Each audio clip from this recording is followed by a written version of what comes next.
हिंदी पट्टी के 3 राज्यों मध्य प्रदेश, राजस्थान और छत्तीसगढ़ में कांग्रेस की सरकार बनने और बनते ही किसानों की ऋण माफ़ी के ऐलान के बाद मोदी सरकार पे दबाव बढ़ गया है कि वो भी किसानों की कर्ज माफ़ी करे।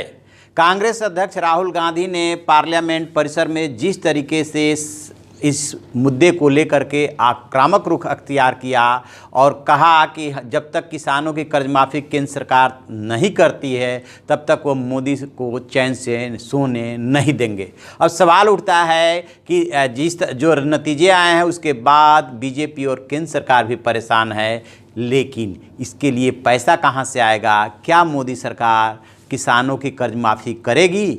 मैं आपको बताऊंगा। मैं हूं विद्याशंकर तिवारी, इंडिया न्यूज़ के डिजिटल चैनल इन खबर के लिए। दरअसल मोदी सरकार के सामने सबसे बड़ी उलझन ये है कि एक तरफ आम चुनाव 2019 सामने है, महज 4 महीने का समय बचा है, और दूसरी तरफ खजाने को भी देखना है, कहीं ऐसा ना हो कि खजाना खाली हो जाए। और इधर जो है कांग्रेस अध्यक्ष राहुल गांधी ने जो चुनाव में वायदा किया था किसानों से कि कर्ज माफ़ी आते ही सरकार 10 दिनों के अंदर कर देगी, उसका अनुपालन करते हुए पहले ही दिन मध्य प्रदेश और छत्तीसगढ़ में इसका ऐलान हो गया।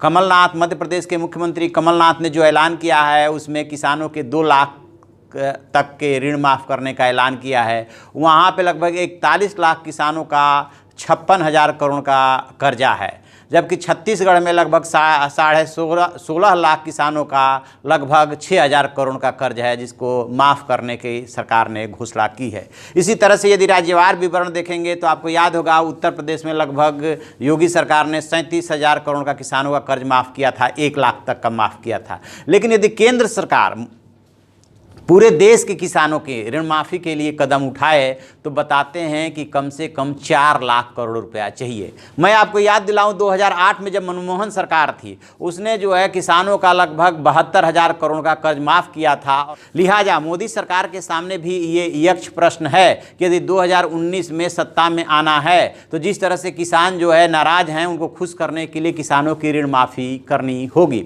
लेकिन फिलहाल जो खजाने की स्थिति है वो ये है कि हमारा जो बजट है, भारत सरकार का जो बजट है, उस बजट का टारगेट ये है कि किसी भी सूरत में फिजिकल डेफिसिट, जिसको राजकोषीय घाटा भी बोलते हैं, वो 3.3 से ज़्यादा नहीं होना चाहिए। लेकिन जो हकीकत के आंकड़े आ रहे हैं उसके मुताबिक फिजिकल डेफिसिट जो करंट फाइनेंशियल ईयर चल रहा है उसमें जो है लगभग 3.5% होने जा रहा है। और यदि इसके आंकड़ों में बात करें तो लगभग जो है 6.67 लाख करोड़ का ये घाटा पहुंच रहा है। और यदि ऐसे में यदि किसानों की ऋण माफ़ी की जाती है तो बताते हैं कि कम से कम 26 करोड़ किसान में से जितने भी किसान ने जो है कर्ज लिया होगा, यदि उसको माफ़ करते हैं तो 4 लाख करोड़ रुपया चाहिए।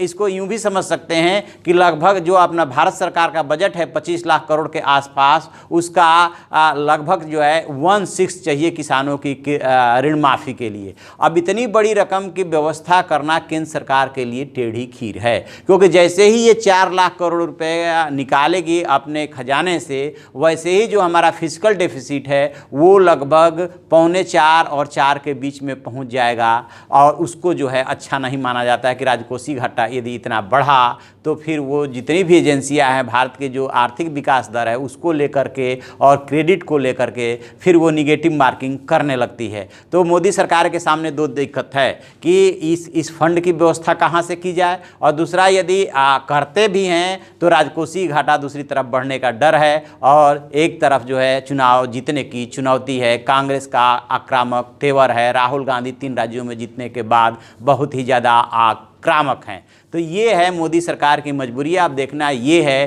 कि क्या सरकार जो है किसान कार्ड खेलती है, उनका कर्जा माफ़ करती है, क्योंकि चुनाव तो जीतना है। तो आप ऐसी खबरों के लिए देखते रहिए हमारा डिजिटल चैनल इन खबर और उसे सब्सक्राइब कीजिए।